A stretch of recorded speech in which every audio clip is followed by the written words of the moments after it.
Minista muviani wa Kisomo Ezekiel Machogu niwakulya asyai maikethiwe na kiuyu yiulu utonyekanu wa kwambata kwa ndivi afis mbee wa muvinguo wa tamuambe mwakani ukite abigite mbeni wa nzama ya mbunge ya Kisomo Machogu niwaweta kana bayingwa sumuni ona umwe unasa kuongelwa nthini wa afis ulama tumbilitie kwa OU atio ya muno kana ne batonyekelo bia ile badhiawa kila mumanyiwa ikaoleka edho mbunge iweta na muvuko wa kana muvia wa Kisomo kwesela budget nenange Benjamin Mwaka nokutweleza. Machogu hembe wanzama ya mbunge ya Kisomo niwaikethithia nthi kana bayingwa muvango na umwe kuma kwa Silikali nene wa kuongela fees maskuluni vindani asyai meivungani nene ya tamwa katatu metele mwaka mwe wa Kisomo wa ngilile na miongoli na ina. The Minister of Education is here, the CS is here, and my PSs are here.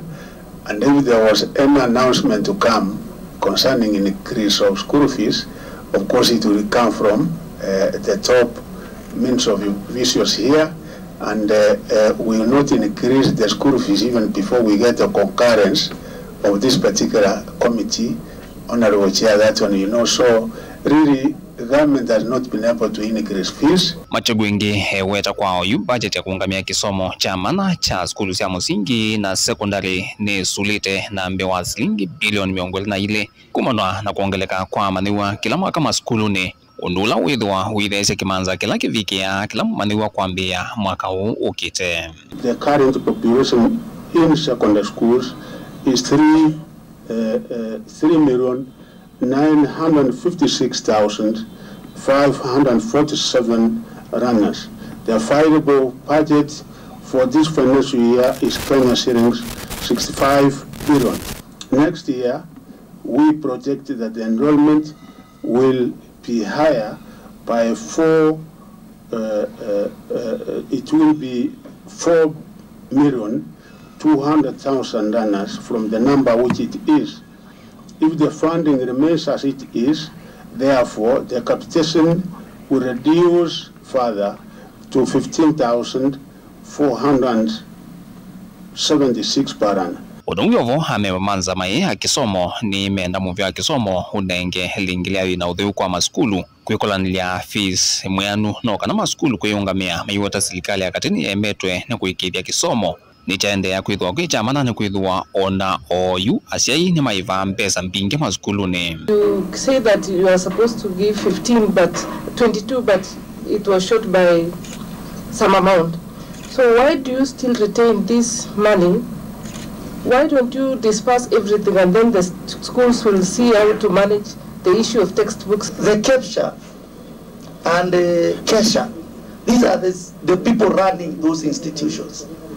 Even the leadership of the minister at the lower level is under siege because they cannot authoritatively implement because there are no funds. And you know the ministry is telling us this is the amount that is supposed to be paid, this is the amount that is supposed to be paid to the extra county schools, and then the parents are still charged some other amount of money. Chair, are we realistic? How do you indeed the school managers to run the school on 53% of the budget? Have you issued a circular that these schools can charge parents if the board and the PTA agree? Because what you give as capitation to school is a drop in the ocean. Supplementary is around the corner. I hope you've done, I know at the sector level, you have actually asked for this amount of money so that we solve this problem once and for all, or we come down to 16,000 shillings and tell Kenyans that we are giving them 16,000. The money we give, which is again broken down in primary, paying teachers and buying those necessary tools which are necessary for teaching, is meant not to overburden the parents. The parents only to buy their school uniform, and where necessary, where they think it is necessary for them to do so, to provide school meals at that particular level. Ono wevo muvia wa Kisomo niwakulya mbunge imatetheesya kulunga mwiano wa Kisomo kiilovia uthukumi na miao no kana kuikithia budget ile anengana kwa muviao ni mbianu kuvikia kila mmanigwa skulu ne. Problem of underfunding is a solution that can only be found in this room today. So what we require is 88 billion shillings. This year we have received 65 billion shillings. So there is a problem that must be sorted out. Vilingwa mavok mavambungeni musini wa Ilovi. Nye, nito Benjamin Mwaka.